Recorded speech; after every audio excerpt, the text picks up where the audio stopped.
Welcome, welcome, welcome. Hello, I'm your host, Mrs. M. And if you haven't, make sure you click the link below. That way you can subscribe to my channel and not miss out on anything you need to scale your business to six figures and beyond. Pow! So, welcome. Today, I'm going to share with you an actual small business administration capability statement that they are looking for and giving you marketing tips on, which means what? That's what they do. So I'm going to share with you the tips, what works, what doesn't, and I'm going to share my screen now so you can take a look at it. And here it is. So when we look at this, let's kind of dissect. You hear a lot about core competencies and differentiators and past performance and corporate data and contact information and on and on and on. But the thing you need to understand is the why. I always like to say we learn better, in my opinion, when you know why you're doing something instead of you're just doing it. See how it all fits into the big contracting GovCon marketplace. Well, we all know that we have several different types of resumes. If you've worked anywhere, even if you've done anything from waitressing or if you've done anything in accounting, we all know that resumes are real specific. Very few people have a resume read. So whether you're looking at some government contractors, federal government contractors that are employees, maybe they work with one of the government agencies we are looking to win a contract with, we must understand that the resumes are very seldom read. There may be something in the software that picks up keywords, and that's what they do with capability statements. Yes, they may look over a couple of them. Maybe you're in an industry and industry day and you give it to them right then, they may take a look at it then. But for the most part, you've got to do something that makes it stand out, like wow, that makes them really take a look at it. So let's look at a couple of reasons why we want to put certain things in certain areas. There are 5 core elements of a capability statement that wins contracts.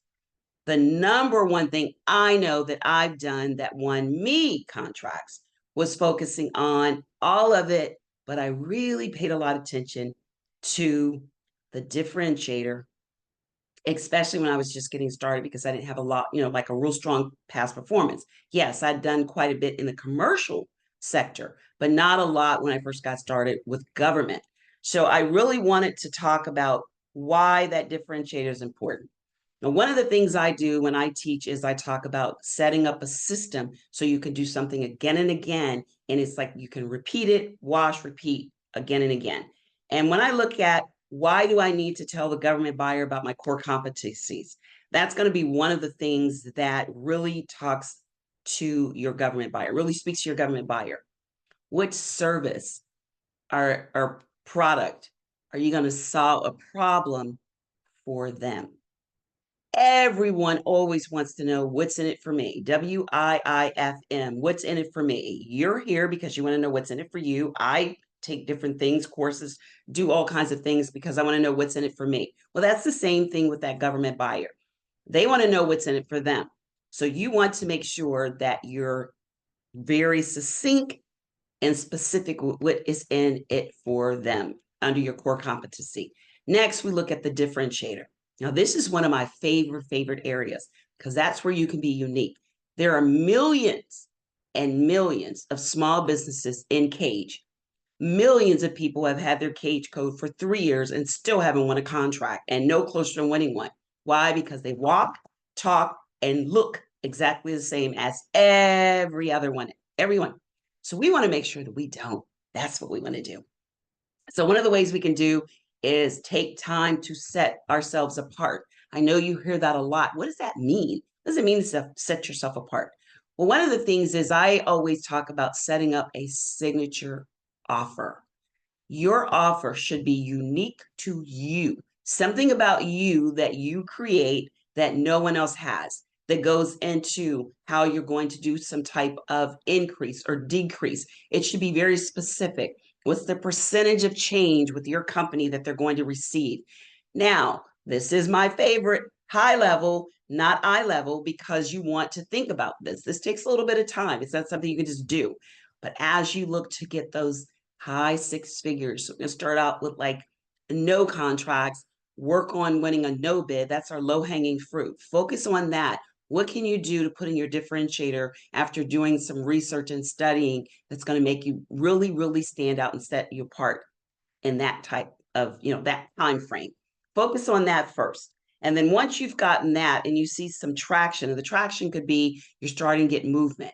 Remember, I talk about doing revenue producing activities. So you're starting to get movement. When you're starting to get movement, then you know you're doing something, you're going in the right direction. We don't want to spend a lot of time going the wrong direction. So you want to pivot and come back.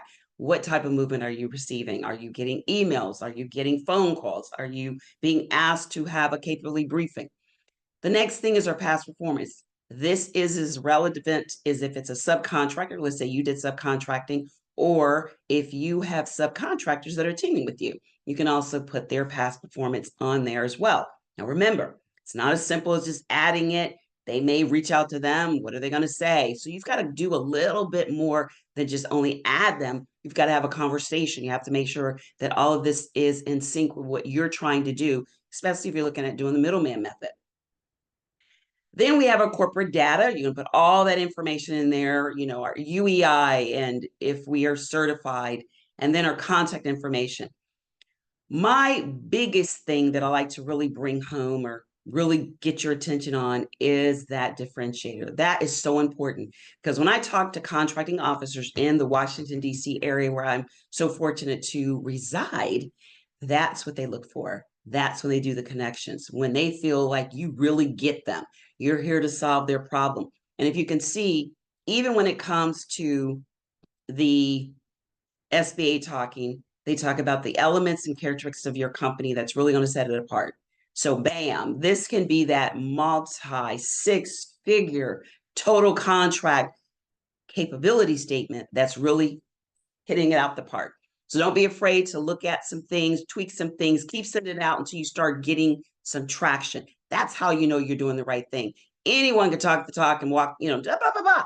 But see, is it really working? Start to notice, am I actually getting some traction? Or am I just moving paperwork around from place to place?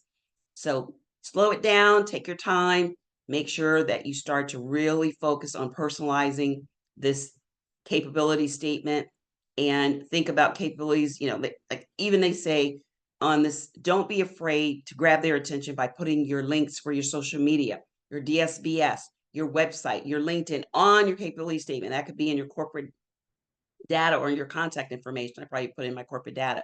There's nothing wrong with using the back and the front. One page though, one page.